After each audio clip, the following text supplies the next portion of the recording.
जय हिंद दोस्तों, स्वागत है आपका हमारे यूट्यूब चैनल JMS इंस्टीट्यूट में। दोस्तों, आज जो हम टॉपिक कवर करने वाले हैं इसका नाम है भारतीय संविधान प्रावधान तथा संस्थापक कार्य संचालन। दोस्तों, यह जो आपका टॉपिक है ये BA second year political science का टॉपिक है। और दोस्तों, इस टॉपिक के अंतर्गत हमें पढ़ना है राज्य सरकार, गवर्नर, मंत्रिपरिषद और विधानमंडल के बारे में, जिसमें से दोस्तों हमने राज्य सरकार और गवर्नर की वीडियो पहले ही प्रोवाइड करा रखी है आपको। आज जो हम पढ़ेंगे वह पढ़ेंगे मंत्रिपरिषद के बारे में। इसके अलावा दोस्तों फ्यूचर में मैं आपको विधानमंडल की वीडियो प्रोवाइड करा दूंगा। तो दोस्तों अब हम शुरू करते हैं अपना टॉपिक शुरू करने से पहले मैं एक छोटी सी चीज़ बताना चाहूँगा दोस्तों, कि मैं आज आपको पढ़ाऊँगा नोट्स के थ्रू, और ये नोट्स मैं आपको प्रोवाइड करा दूंगा अपने टेलीग्राम चैनल पर, जिसका लिंक मैंने कमेंट बॉक्स में प्रोवाइड करा रखा है। तो बिना टाइम वेस्ट के दोस्तों हम अपने टॉपिक की शुरुआत करते हैं। तो देखिए दोस्तों, टॉपिक की शुरुआत करने से पहले हम अपने टॉपिक को समझ लेते हैं कि हमारा टॉपिक आखिर है क्या। तो हमारा टॉपिक है भारतीय संविधान प्रावधान संस्थापक कार्य संचालन। तो देखो दोस्तों, हमारा देश चलता है कानून से, तो हमारे देश का कानून लिखा हुआ है संविधान में। तो भारत का संविधान, भारत के प्रावधान मतलब कि भारत का कानून, प्रावधान मतलब है कानून। तो भारत के संविधान में कौन से कानून हैं जो संस्था एक काम के लिए बनाए गए हैं। ठीक है दोस्तों, मतलब कि राज्य है। देखो दोस्तों, हमारे देश में 29 राज्य हैं। उस 29 राज्य के लिए भारत के संविधान में कौन से कानून बनाए गए हैं। तो आज जो हम पढ़ेंगे वह यह पढ़ेंगे दोस्तों कि मंत्री परिषद एक राज्य में, तो देखो दोस्तों 29 राज्यों में से राज्य के लिए संविधान के अंदर मंत्रियों के बारे में क्या है। तो देखो दोस्तों, सबसे पहले हम पढ़ते हैं क्वेश्चन। ये क्वेश्चन एग्जाम में सबसे ज़्यादा आया हुआ है। तो पहले हम क्वेश्चन को पढ़ते हैं, फिर हम नोट्स के थ्रू इसे समझेंगे। तो राज्य के मंत्री परिषद का निर्माण, शक्ति, कार्य और स्थिति। तो बहुत आसान है, लेकिन इसमें नंबर नहीं मिलते। आसान इतना है कि समझ हर किसी को आ जाता है, लेकिन इसे लिखने का तरीका हमें जब तक नहीं आएगा तब तक हम एग्ज़ाम में अच्छा नंबर नहीं ले सकेंगे। और हमें अच्छे से समझना है तो हम दोनों चीज़ आज करते हैं। ठीक है दोस्तों, तो यहाँ कह रहा है राज्य के मंत्री परिषद, काउंसिल। सबसे पहले परिषद का मतलब समझो दोस्तों। परिषद मतलब होता है काउंसिल। परिषद रियल में ये होता है दोस्तों कि जब आप लोग एक, मान के चलो ये 100 बंदे हैं। ठीक है दोस्तों, जनता ने एक राज्य में, ये मान के चलो X नाम का राज्य है, क्योंकि मैं किसी राज्य का नाम लूँगा तो कन्फ्यूजिंग रहेगा दूसरे राज्य वाले के लिए समझना। तो एक राज्य है, इस राज्य में 100 लोगों को जनता ने चुन कर भेजा कि भाई जाइए और आप इस राज्य के लिए कानून बनाइए। ठीक है दोस्तों, अब इस 100 में से 20 लोग ऐसे चुने गए जो बड़े बड़े काम करेंगे। तो देखो दोस्तों, वही होता है मंत्री परिषद। जनता बहुत लोगों को चुनकर भेजती है। जैसे अगर मैं आपको एग्जांपल देता हूँ यूपी, क्योंकि यूपी जो है बहुत चर्चा में रहता है। तो यूपी के अंदर लोगों ने कितने सारे MLA को चुनकर भेजा, लगभग 200 से ऊपर हैं, लेकिन उनमें से मंत्री बहुत कम हैं। ठीक है दोस्तों, तो मंत्री परिषद का मतलब यह होता है कि जो लोग चुनकर विधानसभा में गए हैं उनमें से भी कम लोग, कुछ लोगों को चुना जाता है मंत्री बनाने के लिए। तो अगर मान के चलो 300 लोग चुनकर लोगों ने, जनता ने भेजे हैं, तो उसमें से 35 से 40 ही मंत्री बनेंगे। तो इसका मतलब होता है उन मंत्रियों को बोला जाता है मंत्री परिषद। तो मैंने आपको शुरुआत के चैप्टर में क्या कहा, संविधान। तो संविधान क्या कहता है कि मंत्री परिषद का निर्माण कैसे हो, उसकी शक्ति कैसी है, उसका कार्य क्या है। तो ये सब राज्य के मंत्री परिषद के निर्माण, शक्ति, कार्य और स्थिति के बारे में पढ़ेंगे। तो यहाँ तक आपको समझ में आ गया कि मंत्री परिषद क्या होता है। अब दोस्तों, मंत्री का काम क्या होता है ये भी समझना हमारा ज़रूरी है। तो मैं आपको जब तक समझा रहा हूँ, इसके बाद मैं आपको पढ़ पढ़ के समझाऊंगा तो थोड़ा हम जल्दी खींचेंगे, तभी हम आपका एक समझ बना रहा हूँ कि आप समझ सको टॉपिक को। तो देखो दोस्तों, मंत्री का काम होता है कि उसको जो विभाग दिया गया है उसे सही से संभाले। मैंने आपको बना दिया आज से शिक्षा मंत्री। ठीक है दोस्तों, अब मान के चलिए अब आज से आप हैं शिक्षा मंत्री। तो जब भी राज्य में, जब भी आप राज्य के अंदर शिक्षा में अच्छा होगा तो आपकी रिस्पॉन्सिबिलिटी, बेकार होगा तो रिस्पॉन्सिबिलिटी। तो आपका काम है राज्य की शिक्षा को बढ़िया करना। जैसे मैंने आपको बनाया शिक्षा मंत्री, तो आप कानून लाइए कि बच्चे अच्छे से पढ़े, आप उनको खाना पीना चाहे जो मर्जी करिए, लेकिन उसे अच्छा बनाइए ताकि वो अपने जीवन में बेहतर कर सके। एक शिक्षा जो है, शिक्षा का सही मायना एक मंत्री उसे लागू कर सके। तो मंत्री का काम होता है जो जिम्मेदारी उसे दी गई है जिस भी चीज़ की, तो हर एक चीज़ का मंत्री होता है दोस्तों। मैं आपको बताने जा रहा हूँ, जैसे शिक्षा के लिए शिक्षा मंत्री हो गया, कानून के लिए कानून मंत्री हो गया। तो उन सब मंत्रियों के अपने अपने विभाग, अपने अपने डिपार्टमेंट को समझने की, उसे संभालने की जिम्मेवारी होती है। तो सबसे पहले अब नोट्स से शुरू करते हैं। यहाँ तक मैं 2 चीज़ें समझता हूँ कि आपको मंत्री परिषद का मतलब और मंत्री का मतलब समझ में आ गया होगा। अब हम पढ़ते हैं इसे अपने टॉपिक के थ्रू। तो यहाँ पे लिखा हुआ है, भारत में संघीय शासन प्रणाली की व्यवस्था की गई है। इसके साथ ही संसदीय प्रणाली को भी अपनाया गया है। संसदीय प्रणाली के अनुसार केंद्र में राज्याध्यक्ष राष्ट्रपति है और प्रशासन अध्यक्ष प्रधानमंत्री है। तो देखो दोस्तों, हमारे देश में 29 राज्य हैं और 29 राज्य में अपनी अपनी सरकार चलती है, तो इसका मतलब है संघीय शासन। तो देख लो आप दोस्तों, पंजाब में अलग राज्य, अलग पार्टी की सरकार है, गुजरात में अलग है। तो हर राज्य अपने अपने हिसाब से अपनी सरकार चुनता है और हर राज्य के मुख्यमंत्री अपने अपने हिसाब से काम करते हैं। इसे बोलते हैं संघीय शासन। लेकिन दोस्तों, कुछ जगह हमारा संसदीय शासन भी है, मतलब कि हर राज्य जो मर्जी कर सकता है, लेकिन सब भारत के लिए काम करेंगे, कोई भारत से बाहर के लिए काम नहीं करेगा। ठीक है दोस्तों, तो हम कहीं ना कहीं संघीय भी है और संसदीय भी है। ठीक है दोस्तों, तो यहाँ पर ये बताया गया है कि भाई भारत में हर राज्य को अपने हिसाब से चलने का भी अधिकार है और राज्य के ऊपर रोक भी है। केंद्रीय सरकार की भांति प्रांतों में भी संसदीय प्रणाली को अपनाया गया है, जिसमें राज्य अध्यक्ष, राज्यपाल व शासन अध्यक्ष, मुख्यमंत्री की नियुक्ति करने की व्यवस्था की गई है। तो देखो दोस्तों, जिस प्रकार देश के लिए प्रधानमंत्री चुने जाते हैं, इसी प्रकार राज्य के लिए मुख्यमंत्री चुना जाता है। जैसे देश में मोदी जी कानून बनाएंगे, तो आपके राज्य में आपके मुख्यमंत्री जी आपके राज्य के लिए कानून बनाएंगे। ठीक है दोस्तों, यहाँ पर समझ में आ गया। जैसे राज्य के लिए, केंद्र के लिए राष्ट्रपति देखते हैं कि प्रधानमंत्री सही से काम कर रहा है कि नहीं, उसी प्रकार राज्यपाल देखता है कि मुख्यमंत्री सही से काम कर रहे हैं कि नहीं। ठीक है दोस्तों, तो ये आपको एक टॉपिक की समझ बनाई है कि भाई कैसे मंत्रिमंडल से पहले हम पहले अपने टॉपिक को समझें। अब यहाँ पे लिखा गया है कि संविधान के अनुच्छेद 163 में कहा गया है, राज्यपाल को उन कार्यों को छोड़कर जो इसे अपनी इच्छा से करने होते हैं, शेष कार्य को पूरा करने में सहायता तथा सलाह लेने के लिए मंत्रिपरिषद होगा, जिसका अध्यक्ष मुख्यमंत्री होगा। तो देखो दोस्तों, राज्यपाल, सबसे पहले अनुच्छेद, तो संविधान में लिखा हुआ है, संविधान में लिखा है कि राज्यपाल, मैंने आपको राज्यपाल वाली पिछली वीडियो आपने देखी होगी, नहीं तो मैं समझा देता हूँ। राज्यपाल दोस्तों वह होते हैं जो देखते हैं कि मुख्यमंत्री, उस राज्य का मुख्यमंत्री संविधान से काम कर रहा है कि नहीं, संविधान की मूल जो संविधान के हिसाब से काम कर रहा है कि नहीं। तो देखो दोस्तों, उस चैप्टर का नाम ही है भारतीय संविधान। तो मतलब संविधान में जो लिखा हुआ है, क्या राज्य का मुख्यमंत्री उसके अनुसार काम कर रहा है, वह देखता है राज्यपाल।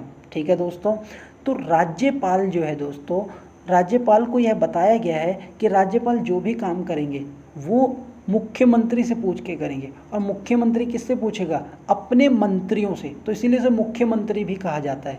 तो यहाँ पर समझ में आ गया दोस्तों, सारी बात यहाँ तक क्लियर होगा मेरे हिसाब से आपको। तो दोस्तों प्लीज़ मुझे कमेंट करके वीडियो के लास्ट में बताना कि कहाँ तक समझ में आया, क्या दिक्कत हुई, समझ में आया कि नहीं। और अभी भी आप बता सकते हो कि यहाँ तक समझ में आया कि नहीं। अब दोस्तों हमने यहाँ तक तो समझ लिया कि भाई कैसे एक मंत्रिमंडल से पहले हम समझ गए कि राज्य कैसे चलता है। अब हम देखते हैं मंत्री परिषद का निर्माण, जो हमने शुरुआत में मंत्री की बात करी थी। तो देखो, राज्यपाल आम चुनाव के पश्चात राज्य विधानसभा में बहुसंख्यक दल के नेता को मुख्यमंत्री नियुक्त करता है और फिर उसकी सलाह से अन्य मंत्रियों को नियुक्त करता है। तो देखो दोस्तों, आप जिस भी राज्य में रहते हो, हर 5 साल में इलेक्शन होते हैं। उससे पहले भी इलेक्शन हो सकते हैं।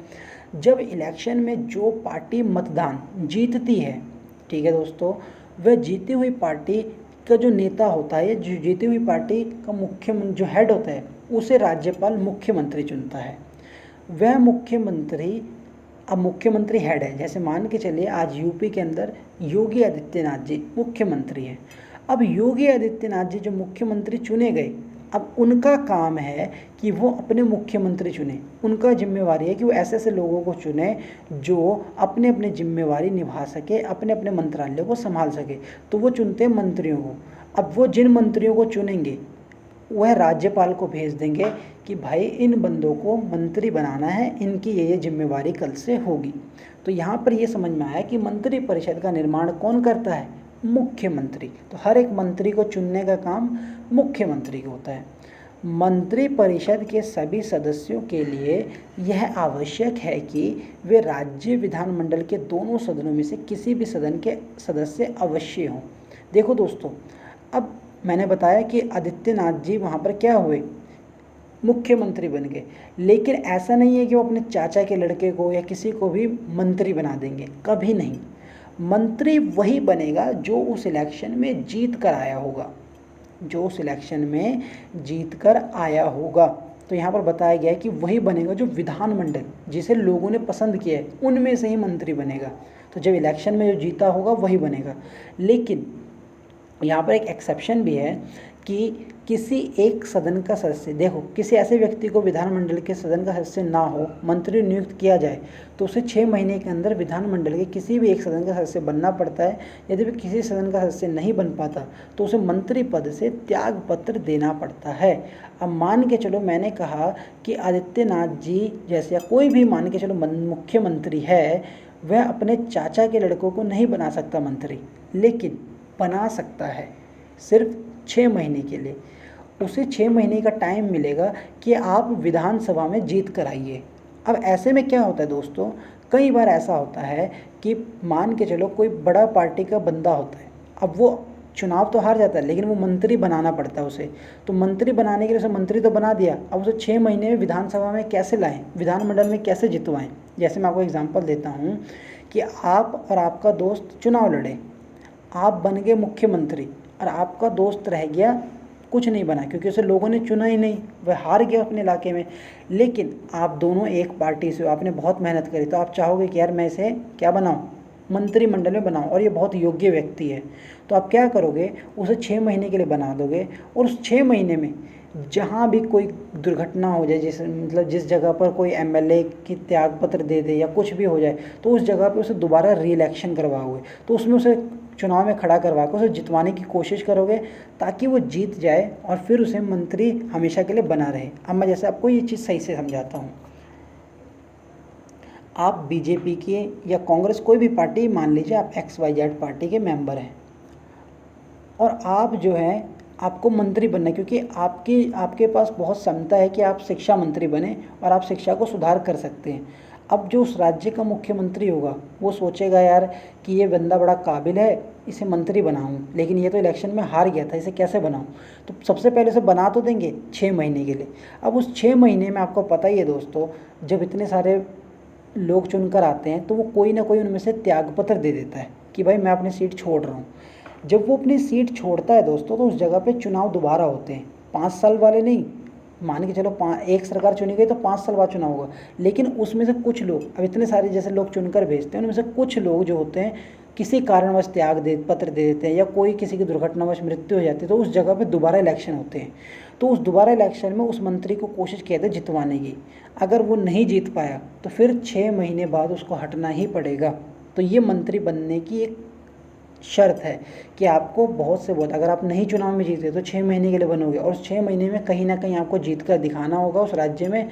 नहीं जीत पाए तो आपको उस मंत्रालय से हटा दिया जाएगा। ये क्लियर है दोस्तों? ये थोड़ा कठिन था लेकिन मैं आपको समझाने में सक्षम रहा हूँ, मुझे जहाँ तक लग रहा है। अब दोस्तों यहाँ दूसरी बात कही गई है कि राज्यपाल द्वारा मुख्यमंत्री तथा अन्य मंत्रियों की नियुक्ति वास्तव में एक औपचारिकता है।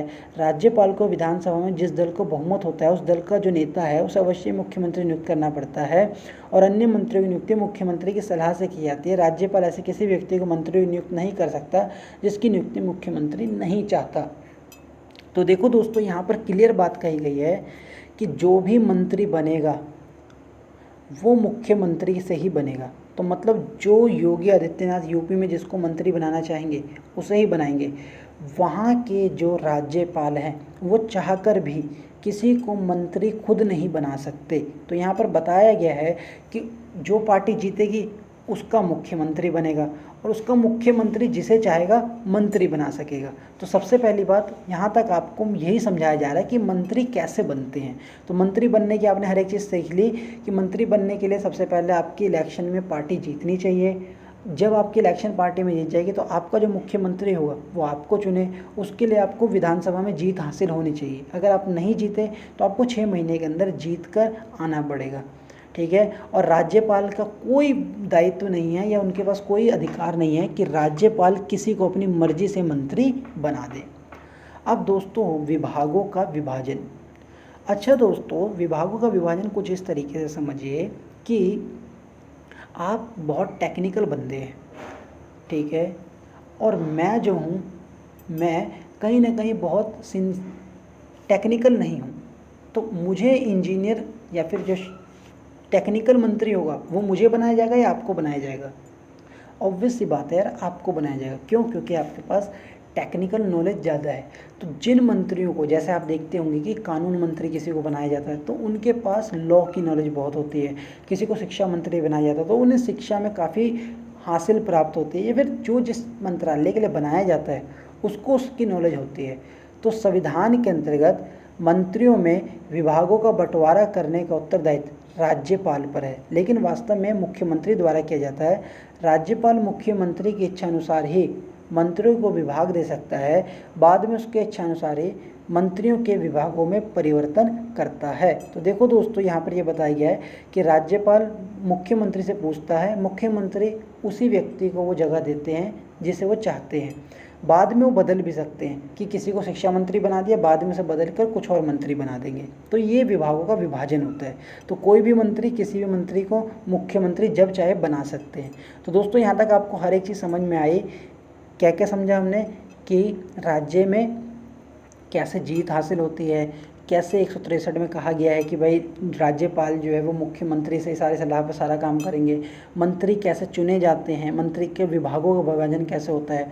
अब दोस्तों कार्यकाल, अगर आप मंत्री बन गए तो कितने समय तक रहोगे? तो देखो दोस्तों, मंत्री परिषद राज्यपाल के प्रसाद पर्यंत अपने पद पर बने रहते हैं, लेकिन वास्तव में मंत्री विधानसभा में विश्वास प्राप्त रहने तक ही पद पर बने रहते हैं।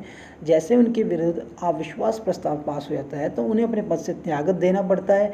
किसी भी व्यक्ति की मंत्री पद पर नियुक्त किया जा सकता है, लेकिन अगर वह 6 महीने के अंदर विधानमंडल के सदन का सदस्य निर्वाचित नहीं होता तो उसे त्यागपत्र देना पड़ता है। तो देखो दोस्तों, 2 शर्त में, तीन चीज़ों में आप मंत्री पद से हट सकते हो। पहली बात, अगर आपकी सरकार गिर जाए, मान के चलो जैसे कि एक बार दिल्ली में 2014 में 2014 में 49 डेज़ की सरकार बनी थी। तो उस टाइम जो भी मंत्री बने होंगे, जैसे सरकार गिरी तो सारे मंत्री अपने पद से हट गए। दूसरा होता है दोस्तों कि आप इलेक्शन में हार गए लेकिन आपको मंत्री बना दिया तो आप 6 महीने तक ही बने रहोगे। अगर आप कहीं नहीं जीतते तो आप मंत्री पद से हट जाओगे। तीसरा दोस्तों कि अगर उस राज्य का मुख्यमंत्री आपको ये चाहता है कि इसे मंत्री पद से हटा दे तो भी आप मंत्री पद से हट जाओगे। तो कहीं ना कहीं हम देखें तो मंत्री 5 साल के लिए चुने जाते हैं, लेकिन 5 साल से पहले वो 3 शर्तों पे हट जाते हैं। पहला मैंने आपको क्या बताया था दोस्तों कि 6 महीने में चुनाव जीतना ही पड़ेगा। दूसरा, सरकार गिर गई तो हटना पड़ता है। और तीसरा, अगर मुख्यमंत्री चाहे तो भी हटा सकते हैं। वेतन या भत्ते दोस्तों, मंत्रियों के वेतन और भत्ते राज्य विधानमंडल द्वारा निश्चित किए जाते हैं, इसलिए भिन्न भिन्न राज्यों में मंत्रियों के वेतन और भत्ते भिन्न भिन्न होते हैं। तो देखो दोस्तों, दिल्ली में अलग भत्ते मिलते हैं, गुजरात में अलग है, तो हर एक राज्य के अलग अलग वेतन भत्ते। तो इसीलिए हम ये नहीं कह सकते कि एक बार एमएलए बनने पर ये सैलरी मिलेगी। तो जिस राज्य का होगा उसके राज्य के अलग अलग होगी। तो 29 राज्यों की हम 29 सैलरी यहाँ पर लिख नहीं सकते, तो आप यहाँ पर लिख देना। तो देखो दोस्तों, यहाँ तक आपको क्लियर हुआ क्या क्या चीज़ें हैं। तो यहाँ हमने यही सब पढ़ा दोस्तों कि किस तरीके से मंत्री बनते हैं, कैसे मंत्रियों के विभागों का विभाजन होता है, क्या मंत्री को सैलरी मिलती है। अब दोस्तों मंत्री परिषद, मैंने आपको कहा था कि मंत्रियों में भी एक परिषद होता है, एक मतलब कि आप कहीं ग्रुप बनाते हो। तो देखो दोस्तों, मंत्री का बंटवारा होता है 3 से 4 आधार पर। एक होता है कैबिनेट मंत्री। कैबिनेट दोस्तों वो होता है जो बहुत इम्पोर्टेंट होता है, ठीक है दोस्तों। राज्य मंत्री, उप मंत्री और सबसे लास्ट में दोस्तों संसदीय सचिव। तो सबसे पहले मैं आपको बताऊंगा कैबिनेट मंत्री। देखो दोस्तों, कैबिनेट मंत्री जो होते हैं वो वह मंत्री होते हैं कैबिनेट मंत्री जो मंत्री होते हैं वो वह मंत्री जिनका बहुत इंपॉर्टेंट हो।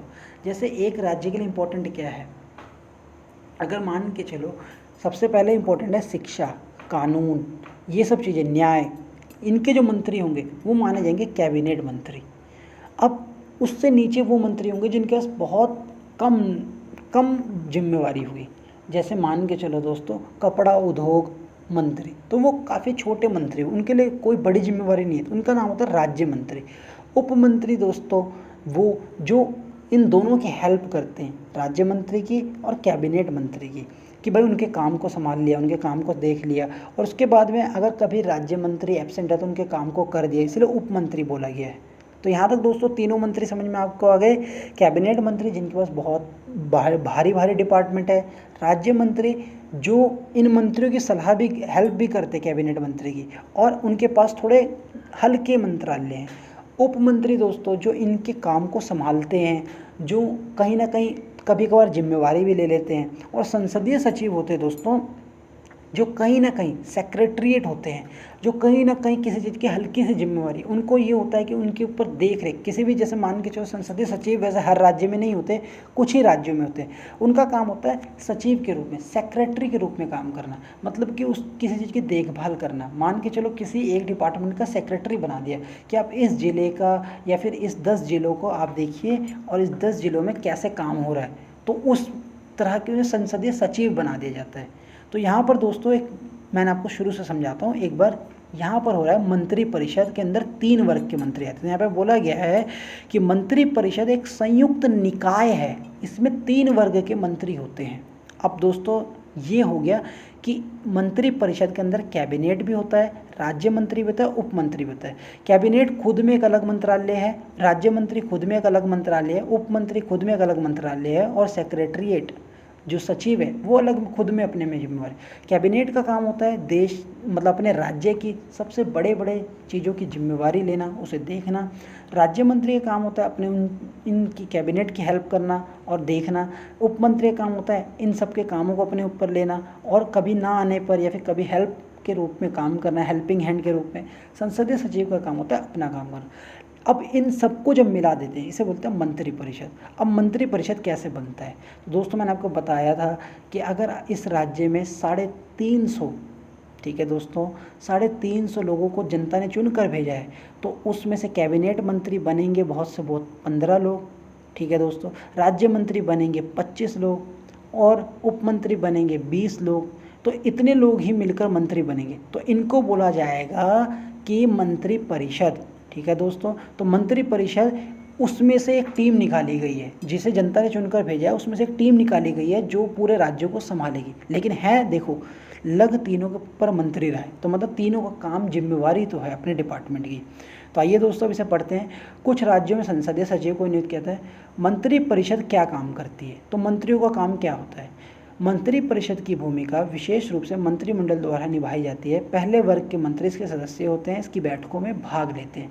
तो देखो दोस्तों मंत्री परिषद की जितनी भी मीटिंग होती है उसमें कैबिनेट भाग लेता है। वो देखता है कि भाई क्या मैम एक मीटिंग होती है, मान के चलो आप देखते होंगे कि मुख्यमंत्री जब भी कुछ ऐसे राज्य में बड़ी घटना होती है तो आपने सुना होगा कि मंत्री परिषद की मीटिंग हुई, तो वहाँ पे मुख्यमंत्री इन सबको बुलाता है, पूछता भाई तुम क्या करोगे, तुम क्या करोगे। जैसे मान लो बाढ़ आ गई तो कैबिनेट में पूछा जाएगा कि शिक्षा का तुम क्या कर रहे हो, राज्य में तुम बच्चों के ऊपर क्या ध्यान दे रहे हो, तुम क्या इस टाइम में क्या हेल्प पहुँचाओगे, तुम खाद्य मंत्री हो तो क्या हेल्प पहुँचाओगे। तो कभी भी कोई भी बड़ी मीटिंग होती है तो उसमें कैबिनेट, राज्य मंत्री और उप मंत्री भाग लेते हैं। कैबिनेट की बैठक में राज्य मंत्री या उप मंत्री भाग नहीं ले सकते। उनके विभाग में यदि कोई मामला जुड़ा हुआ तो मुख्यमंत्री उन्हें शामिल कर सकते हैं। तो देखो दोस्तों जब भी कैबिनेट हाई लेवल की मीटिंग होगी तो उसमें इनको नहीं इंक्लूड किया जाएगा, ठीक है दोस्तों। कैबिनेट की मीटिंग हो रही होगी तो राज्य मंत्री उप मंत्री को नहीं बुलाया जाएगा। अगर हाँ इसमें से राज्य मंत्री का कोई ऐसा जिम्मेवारी है या उसमें से किसी राज्य मंत्री का कोई कुछ तुक बनता है तो मुख्यमंत्री उन्हें शामिल कर लेते हैं। तो यहाँ पर ये समझ लीजिए कि जो कैबिनेट की मीटिंग होगी तो राज्य मंत्री को नहीं बुलाया जाएगा, राज्य मंत्री की मीटिंग होगी तो उप मंत्री को नहीं बुलाया जाएगा। तो मतलब जब इनकी अपनी पर्सनल मीटिंग चलेगी तो इनको नहीं बुलाया जाएगा, इनकी चलेगी तो इनको नहीं बुलाया जाएगा, इनकी चलेगी तो इनको नहीं बुलाया जाएगा। लेकिन जब मंत्री परिषद की मीटिंग चलेगी तो ये तीनों आएंगे, समझ गए दोस्तों। मंत्रिमंडल के सभी निर्णय मंत्रिपरिषद के सदस्यों का अनिवार्य रूप से मानने पड़ते हैं। मंत्रिमंडल की बैठक की अध्यक्षता मुख्यमंत्री करता है तथा इसकी कार्यवाही को गुप्त रखा जाता है। तो देखो दोस्तों, कभी भी कोई भी मंत्री मीटिंग करते हैं तो उसे बताया नहीं जाता दुनिया के सामने कि भाई क्या बात हुई है, उसके अंदर क्या बात है। तो इसीलिए ऐसे लोगों को मंत्री, जो सरकार कर रही होती है, जैसे मैं आपको ये केंद्र का एग्जाम्पल दे रहा हूँ, ये इससे राज्य को नहीं है। जब देश में नोटबंदी हुई थी तो ऐसे टाइम में जो मीटिंग हुई थी वो कैबिनेट स्तर पर हुई थी, बहुत कम लोगों के बीच हुई थी, ये सबको नहीं बताया गया था कि क्या मीटिंग हो रही है। ऐसे ही दोस्तों कई मीटिंग होती है, जो मंत्रिमंडल की मीटिंग होती है उसे सबको नहीं बताया जाता, मीडिया को नहीं बताया जाता, वो सब मंत्रियों के बीच में ही रहता है कि वो क्या करने वाले हैं, क्या सोचा हुआ है, ये सब चीज़ें। तो ये बताया गया है कि मंत्रिमंडल के निर्णय मंत्रिपरिषद से अनिवार्य रूप से मानने पड़ते हैं। जैसे अगर अपनी पार्टी में किसी को हटाना है, किसी को आगे चुनाव के लिए भेजना है, तो या फिर किसी को राज्य सभा के चुनाव के लिए भेजना है, तो ये सब मीटिंग में जो भी फैसले लिए जाएंगे वो बताए नहीं जाते। दोस्तों यहाँ तक आपको क्लियर हो गया कि मंत्रिमंडल कैसे बनता है, मंत्रिपरिषद कैसे बनता है, सॉरी। अब मंत्रिपरिषद का उत्तरदायित्व क्या है, क्यों बनाया जाता है मंत्री, क्यों मंत्रिपरिषद की वो करी जाती है। तो यहाँ बताया गया है कि मंत्रिपरिषद सामूहिक रूप से राज्य की विधानसभा के प्रति उत्तरदायी है। अगर कोई मंत्रिपरिषद की नीति के विरुद्ध कार्य करता है तो मुख्यमंत्री से त्यागपत्र देते हैं। अगर वह मंत्री त्यागपत्र देने से इनकार करे तो राज्यपाल से कहकर उसे हटा सकते हैं। जहां मंत्रिपरिषद के सभी सदस्य सामूहिक रूप से विधानसभा के प्रति उत्तरदायी हैं, वहां मंत्रिपरिषद के सभी मंत्रीगण व्यक्तिगत रूप से भी विधानसभा के प्रति उत्तरदायी हैं। अगर विधानसभा किसी एक मंत्री के बेईमानी के आरोप में अविश्वास प्रस्ताव पास कर देती है तो केवल वही मंत्री त्यागपत्र देता है, अन्य मंत्री अपने पद पर बने रहते हैं। तो देखो दोस्तों, यहाँ ये बताया गया है कि मंत्री इसलिए बनाए जाते हैं कि वो अपने ऊपर जिम्मेवारी लेते हैं सरकार को चलाने की, कि हम इस सरकार को चलाएंगे। ठीक है दोस्तों, जो लोगों को हमने चुनकर भेजा है आप लोगों ने, तो वो लोग अपने राज्य को संभाल रहे हैं, उनका काम है हमें अपना इलाका संभालना है। ठीक है दोस्तों, अगर मान के चलो हमारे राज्य का कोई एमएलए है तो उसका काम है कि वो अपने राज्य की, मतलब कि अपने इलाके की देखभाल करेगा। लेकिन जब वो मंत्री बन जाता है तो उसका काम होता है सरकार को भी देख रेख, अपने इलाके के साथ साथ वो सरकार को भी आगे लेकर चलेगा। तो मंत्री का काम दोस्तों हमें बताया गया है कि वो अपने ऊपर जिम्मेवारी लेता है कि सरकार को चलाएगा। उसके बाद वो सरकार को पूरी कोशिश करता है विधानसभा को चलाने की, अपने राज्य की भलाई की। अगर वो नहीं करता तो मुख्यमंत्री उसे हटवा देते हैं। तो मुख्यमंत्री परिषद का मतलब दोस्तों को समझ में आ गया कि क्यों जरूरी है। तो मंत्री परिषद का काम होता है राज्य को चलाना, राज्य की देखभाल करना। मंत्री परिषद के सदस्यों की संख्या, तो कितने मंत्री परिषद में होंगे, तो यहाँ पे बताया गया है 2003 में 91वें संशोधन अधिनियम लाया गया जिसमें केवल 15%। तो देखो दोस्तों, अगर 100 मान के चलो, अगर 100 आपके राज्य में या मेरे राज्य किसी भी राज्य में अगर कैंडिडेट लड़ते हैं एमपी के लिए, मतलब कि एमएलए के लिए, तो उसमें से 15 लोग ही मंत्री बनेंगे, जिसके अंदर 15 में से भी कैबिनेट, राज्य और उप मंत्री अलग अलग बनेंगे। तो टोटल हिस्सा जितना भी हो उसका 15%, तो 300 होगा तो उसके लगा लो 45 बंदे ही उसमें मुख्यमंत्री, सॉरी मतलब कि अगर 300 व्यक्ति होंगे तो उसमें से 15% मतलब कि 45 लोग ही मंत्री परिषद बना सकेंगे। और 45 में से कैबिनेट अलग बनेगा, राज्य मंत्री अलग बनेगा और उप मंत्री अलग बनेंगे। संयुक्त मंत्रिमंडल को गठबंधन सरकार भी कह सकते हैं, जो राज्यों में कई बार बनी है। ऐसे समय में मंत्री को संयुक्त रूप से ही बनाया जाता है। तो देखो दोस्तों, क्या होता है कि कई बार दो पार्टी मिलकर एक राज्य में सरकार बनाती है। जैसे मान के चलो, अभी सबसे ताज़ा में हम देखते हैं महाराष्ट्र के अंदर, जहाँ पे एनसीपी, कांग्रेस और शिवसेना तीनों ने मिलकर अपनी सरकार बनाई हुई है। अब जब उनके मंत्री बनेंगे तो कुछ मंत्री एनसीपी के होंगे, कुछ मंत्री शिवसेना के होंगे और कुछ मंत्री कांग्रेस के होंगे। तो इन तीनों के मंत्री मिलकर बनेंगे। अगर एक पार्टी जीतती है दोस्तों तो उस एक पार्टी के ही अपने सारे मंत्री होते हैं। तो यहाँ पर ये बताया गया है, इसे बोलते हैं संयुक्त मंत्रिमंडल। इसके अंदर क्या होता है, एक मंत्री होता है बीजेपी का, तो एक मंत्री होगा कांग्रेस का, तो एक मंत्री होगा किसी का, तो इसे बोलते हैं संयुक्त मंत्रिमंडल। ठीक है दोस्तों ये सब चीज़ें जब आप बारीक चीज़ें जब एग्जामिनर के सामने रखोगे ना, तो एग्जामिनर को नंबर देने में मजबूर होना पड़ेगा और आपकी नॉलेज भी गेन हो रही है। तो देखो दोस्तों, मुझे प्लीज़ बताओ कि आपको समझ में आया कि नहीं। वीडियो को पॉज कर लीजिए समझने के लिए। इसके अलावा दोस्तों प्लीज़ लास्ट में तो मुझे कमेंट करके बताना कि आपको समझ में आया कि नहीं, कहाँ दिक्कत आई, क्या प्रॉब्लम आई। तो यहाँ तक दोस्तों हमने ये समझा है कि मंत्री परिषद कैसे बनता है, मंत्री परिषद का काम क्या मतलब कैसे बनता है, कितने बन सकते हैं, क्या क्या संविधान के अंदर बताया गया है। अब दोस्तों होता है काम, तो मंत्री परिषद क्या काम करती है, मंत्री परिषद का काम क्या है। तो प्रांतीय शासन की नीति निर्धारण। तो देखो दोस्तों, मंत्री का काम होता है सिर्फ अपने राज्य के लिए कानून बनाना। ऐसा नहीं है कि महाराष्ट्र की सरकार देश के लिए कानून बना देगी, पंजाब की सरकार देश के लिए कानून बनाएगी, नहीं, उसका काम होता है अपने राज्य के लिए, तो वो कानून बनाती है मंत्री परिषद। मंत्री परिषद का पहला और महत्वपूर्ण काम यह है कि वे राज्य के प्रशासकीय नीति का निर्धारण करें। प्रशासकीय नीति दोस्तों कि स्कूल की, कॉलेज की, उसके बाद में आपके क्या कहते हैं शिक्षा से जुड़े किसी भी मामलों में दोस्तों, कानून से जुड़े। जैसे कई राज्यों में आप देखते हो शराब खुली है, तो कई राज्यों में शराब बंद है, तो कहीं में देखते होगे कि आप बच्चों को उपहार दिए जाते हैं पढ़ने के लिए, बेटे को 8वीं तक के लिए साइकिल दी जाती है, तो कहीं नहीं दी जाती। तो हर एक राज्य में अपना अपना प्रशासन नीति है। तो कहीं पे टैबलेट्स बांटे जाते हैं बच्चों को पढ़ने के लिए, कहीं पे कुछ है, कहीं पे चांदी के सिक्के दिए जाते हैं उसकी शादी में, कहीं पे कुछ रोजगार भत्ता दिया जाता है। तो हर एक राज्य में अपना अपना प्रशासन नीति अलग है, प्रशासन के काम करने का तरीका अलग है, और इस प्रकार निर्धारण नीति को विधानसभा प्रस्तुत किया जाता है। तो नीतू लिखा है, नीति है। तो जो भी कानून बनाए जाते हैं तो वो सब राज्य के मन द्वारा बनाए जाते हैं, मंत्रियों द्वारा बनाए जाते हैं। ठीक है दोस्तों, तो यहाँ पे लिखा हुआ है कि जो भी राज्य के लिए कानून बनाए जाते हैं वो मंत्रिमंडल का जो काम है वह यह है कि अपने राज्य के लिए कानून बनाना, नीति को कार्यान्वित करना। नीति निर्धारण मात्र से कुछ नहीं होता, बड़ी बात तो मंत्री परिषद के द्वारा निश्चित की गई नीतियों के अनुसार प्रशासन को चलाना है। मंत्री अपने विभाग का अध्यक्ष होने के नाते विधानमंडल के दोनों सदनों में पूछे गए प्रश्नों का उत्तर देते हैं, जनता का भाषण द्वारा अपने विभाग की नीति कार्यक्रम से अवगत कराते हैं। तो देखो दोस्तों, मंत्रिमंडल का काम ये भी होता है कि अपने राज्य में जो नीति बनाई है, जो प्लान बनाया है उसे दे सके।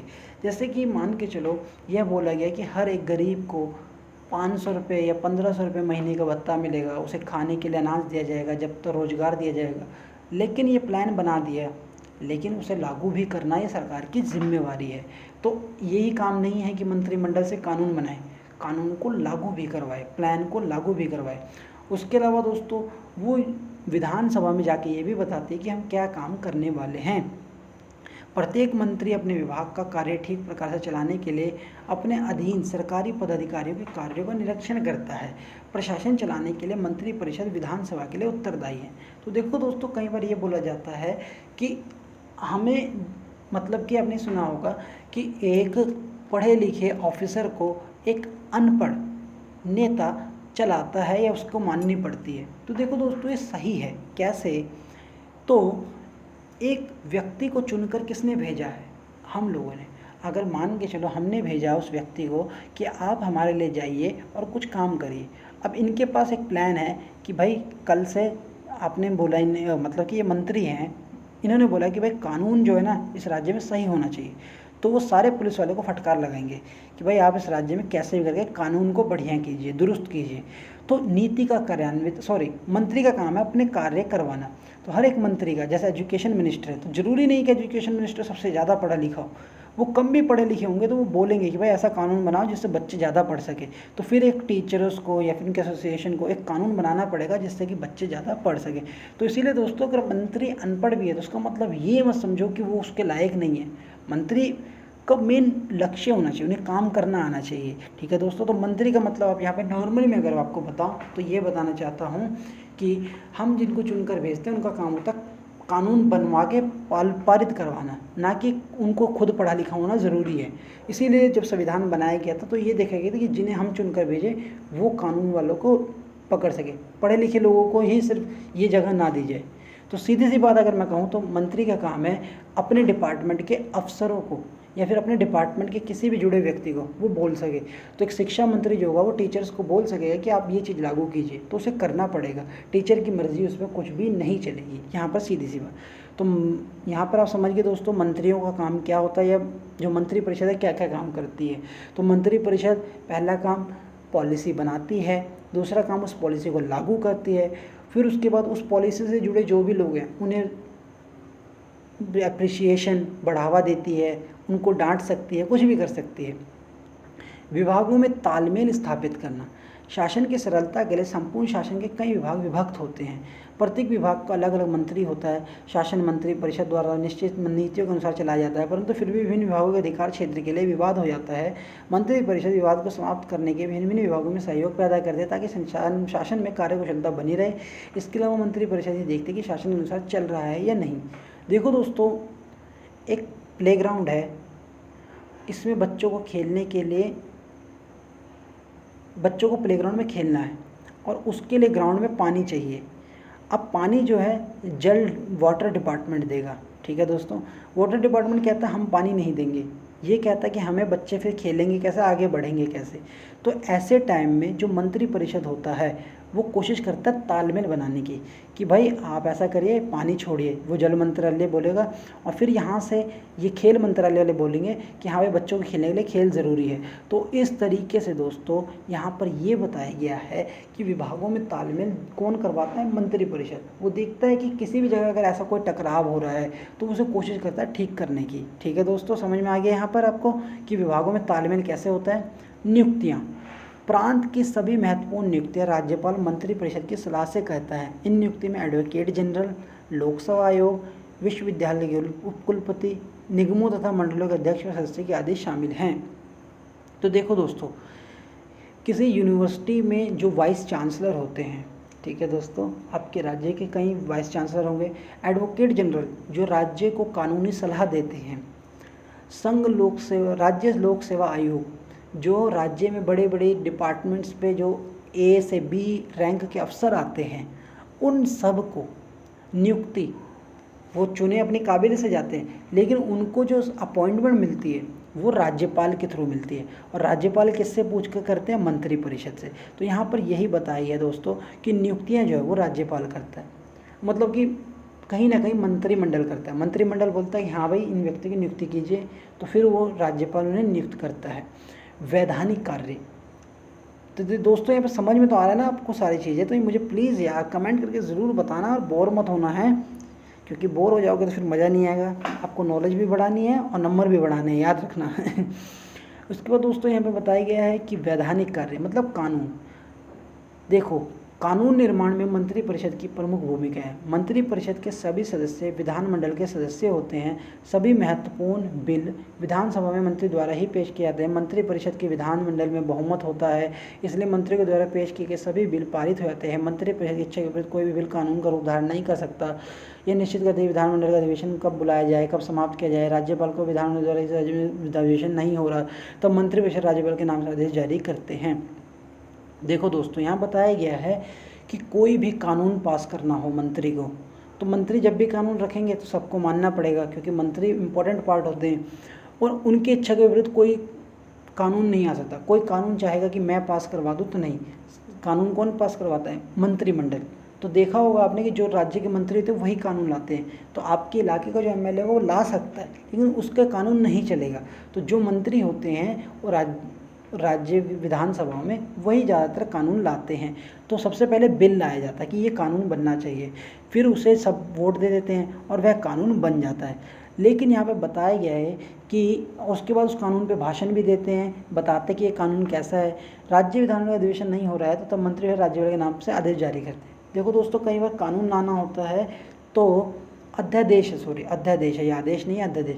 कई बार कानून नहीं पास होता, मान के चलिए हर 6 महीने में विधानसभा लगती है दोस्तों। अब ये टाइम है मान के चलिए 2 महीने का, लेकिन कानून तो बनाना है। तो ऐसे टाइम में क्या करेंगे, जो भी मंत्री होंगे वो जाकर राज्यपाल को बोलेंगे कि आप अध्यादेश ला दीजिए। तो ऐसे टाइम में 6 महीने के लिए एक कानून ला दिया जाएगा बिना विधानसभा से पास किए। वैसे एक प्रोसीजर तो ये कहता है दोस्तों कि कानून बनेगा विधानसभा के सभी वोटिंग के बाद, जब उस पर 51% लोग वोट कर देंगे या फिर 60% वोट कर देंगे, सिंपल वोटिंग कर देंगे, तो वो कानून बन जाएगा। ठीक है दोस्तों, लेकिन कई बार ऐसा होता है कि टाइम होता है मीटिंग लगने में, तो और कानून का आना ज़रूरी होता है। तो ऐसे टाइम में अध्यादेश द्वारा वह कानून 6 महीने के लिए ला दिया जाता है। तो उस 6 महीने का कानून लाने के लिए वो कौन कहेगा, तो वो लाया जाएगा जब राज्यपाल से मंत्री परिषद कहेगा कि ये कानून अध्यादेश के द्वारा ला दीजिए, तो ले आया जाएगा। ठीक है दोस्तों, वित्तीय कार्य मतलब पैसों से जुड़ा कार्य। राज्य की विधि व्यवस्था पर मंत्रिपरिषद का ही नियंत्रण होता है। मंत्री बजट तैयार करता है, विधानसभा से पास करवाता है। तो देखो दोस्तों, राज्य में कितना खर्चा होगा ये बजट के द्वारा तय होता है। और बजट के लिए खर्चा कौन बताएगा? मंत्री। अब जैसे शिक्षा मंत्री होगा वही तो बताएगा कि इस साल शिक्षा में हम ये सोच रहे हैं तो हमें इतना पैसा चाहिए। तो मंत्रिमंडल जो है वो तय करता है कि कितना बजट चाहिए। ठीक है दोस्तों, उसे विधानसभा से पास तय करवाते हैं, बजट की तैयारी करते हैं।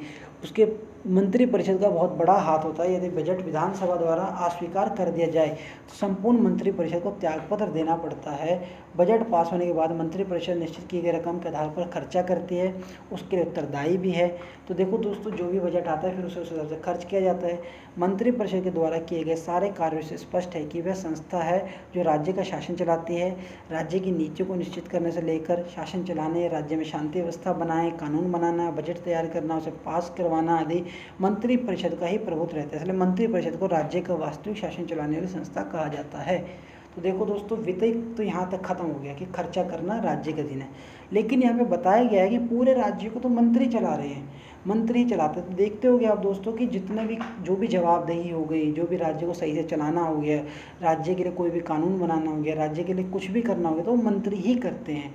तो दोस्तों, आज आप अपने राज्य के मंत्रियों के बारे में पढ़ना, वो कैसे काम करते हैं, आप देखना कि उन मंत्रियों की चलती है या सबकी चलती है। तो प्लीज़ अपने किसी जानकार से पूछना।